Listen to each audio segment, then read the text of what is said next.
Um fato que aconteceu na cidade de Cuiabá veio à tona e movimentou as redes sociais de teresinenses e até blog nos estados vizinhos. Uma moça defecou em um clube, mas uma piauiense foi que levou a autoria e ficou na boca do povo. E para falar sobre esse assunto, crimes virtuais, aqui nos estúdios da TV O Dia, o secretário da Comissão de Direito Eletrônico da Ordem dos Advogados do Brasil, seccional Piauí, Jonatas Machado. Seja bem-vindo, doutor. Como proceder no caso de difamação, que foi o caso dessa garota? Muito prazer estar aqui com vocês, atendendo ao chamado e participando também com os internautas para esclarecer essas dúvidas, né?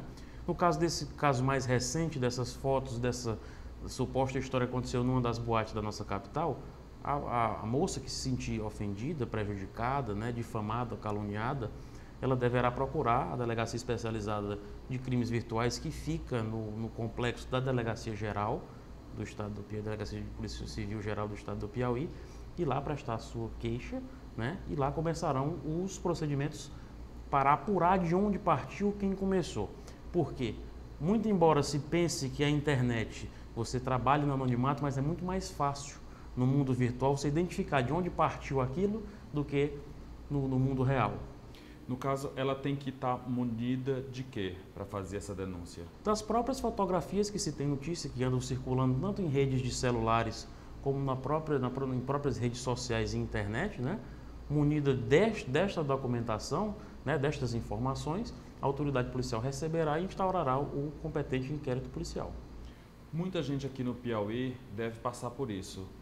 Existem muitas denúncias com casos como esse? Existe. Na esfera virtual existem muitos crimes. Chama mais atenção quando acontece alguma coisa de calúnia, difamação que envolve, seja imagem ou vídeos mais íntimos que as pessoas, infelizmente, ainda costumam se deixar filmar nesses momentos, né? E chama mais a atenção. Mas vão também daquelas de roubo de senhas de cartões, de contas que se usa através da internet. Então, é muito comum e está cada vez ficando mais corriqueiro a presença desses crimes aqui no nosso estado e no Brasil como um todo. O senhor, como secretário da Comissão de Direito Eletrônico da OAB aqui no Piauí, tem ciência de muitos fatos assim desse tipo? Sim, a gente toma conhecimento mais através pela mídia, né? Porque a Comissão de Direito Eletrônico da OAB foi instalada na gestão do presidente William, e ela é um pouco recente, então muitas pessoas ainda não sabem que podem também nos procurar para tirar os esclarecimentos, etc. Então a gente toma conhecimento e vem sempre quando é chamado, como hoje no caso da TV O Dia, para prestar este serviço público, né, de informação à população e dizer também que a Ordem dos Advogados do Brasil está de portas abertas para aconselhar e dar destinação a todos aqueles que se sentirem e por nós pedirem ajuda. As redes sociais, elas viraram um verdadeiro fenômeno, né? O WhatsApp agora é a rede social do momento. Uhum. Muitos casos como esse, o senhor tem conhecimento ou que o senhor saiba? Sim, no estado do Piauí, um que ficou bastante conhecido foi na cidade de Parnaíba, que a jovem, inclusive, chegou a tirar a própria vida, né? Começa fazendo um filme íntimo e aquilo acaba sendo divulgado, passado, e a proporção da internet, do WhatsApp principalmente, a velocidade com que essa informação é disseminada é uma coisa absolutamente estúpida e absurda, né? Num simples clique você atinge uma gama de pessoas muito grande. E com esses grupos, então você manda para um grupo que tem 100, 200 pessoas, na hora que você enviou já atingiu bastante gente. É fácil encontrar a pessoa que começou toda uma calúnia, uma difamação? Sim, a Polícia Civil do Estado do Piauí é muito bem aparelhada nessa questão de crimes cibernéticos. O que acontece? Toda vez que você utiliza a rede mundial de computadores, seja através do seu notebook, do seu PC na sua casa ou do seu telefone celular, ele recebe um código chamado IP. Este IP é como se fosse um CPF, o DNA da máquina de onde partiu. Então, ele deixa onde ele vai entrando, o que ele vai fazendo, ele é facilmente rastreável. Então, a partir do momento que você sabe de onde partiu, você vai encontrar a rede e você encontra o aparelho de onde partiu, né? Por via de regra, você vai encontrar a pessoa que deu início àquilo. Então, quem estiver pensando que está no anonimato, se engana. É muito mais fácil você encontrar quem começa, quem dissemina e quem propaga esse tipo de coisa na internet do que no próprio mundo real. Porque quando você espalha uma fofoca, né? Ah, fulano me disse que não sei o quê, então acaba você não consegue, é mais difícil às vezes quando você consegue, bem mais difícil você conseguir encontrar quem soltou aquele boato. Isso no mundo real. Mas no mundo virtual não, alguém criou e alguém fez. E a partir do momento que aquele documento, aquele vídeo, ou aquela foto, ou aquela mensagem foi propagada, aquele equipamento eletrônico deixou naquele documento digital as suas impressões, que é o seu código IP.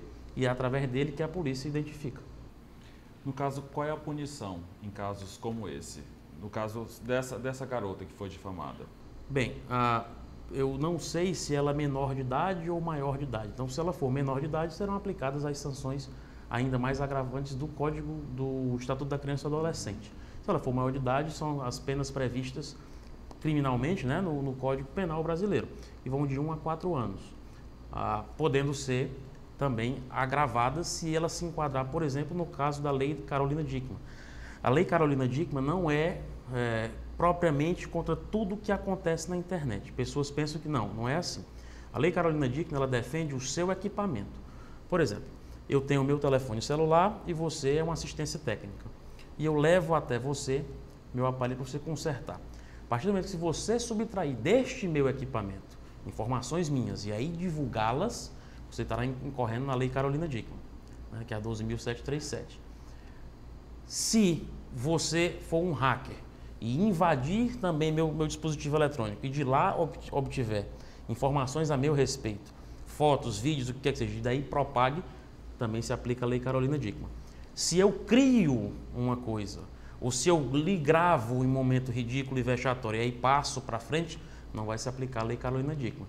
Para o telespectador entender. Então, para que se aplique as sanções da Lei Carolina Dickmann, os arquivos devem ser subtraídos de forma ilícita dos seus equipamentos.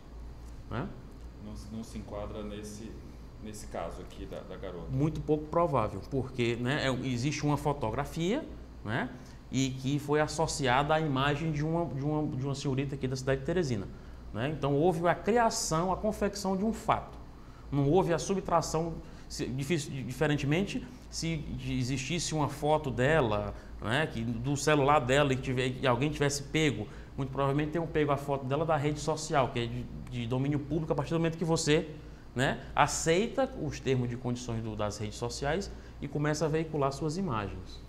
Antes de começar a entrevista, a gente estava conversando, o senhor falou que às vezes tem os casos mais sérios, que é realmente a pessoa está difamando outra, até uma brincadeira, às vezes até sem a pessoa perceber. Como é que a gente pode discernir entre uma coisa e outra, o que seja crime ou que seja uma brincadeira? Bem, quando começa a brincadeira, ela pode evoluir para um crime. Por exemplo, se eu tenho um nível de intimidade com você, de chamar apelidos, de alguma coisa que alguém possa entender pejorativo, né, e eu brinco com você com isso e você aceita a brincadeira, e de repente começam a distorcer aquela história, não serei eu que fiz a brincadeira o imputado, e sim aquele que está dando conotação diversa. Por quê? Nos crimes virtuais, não só a pessoa que inicia a coisa é responsabilizada.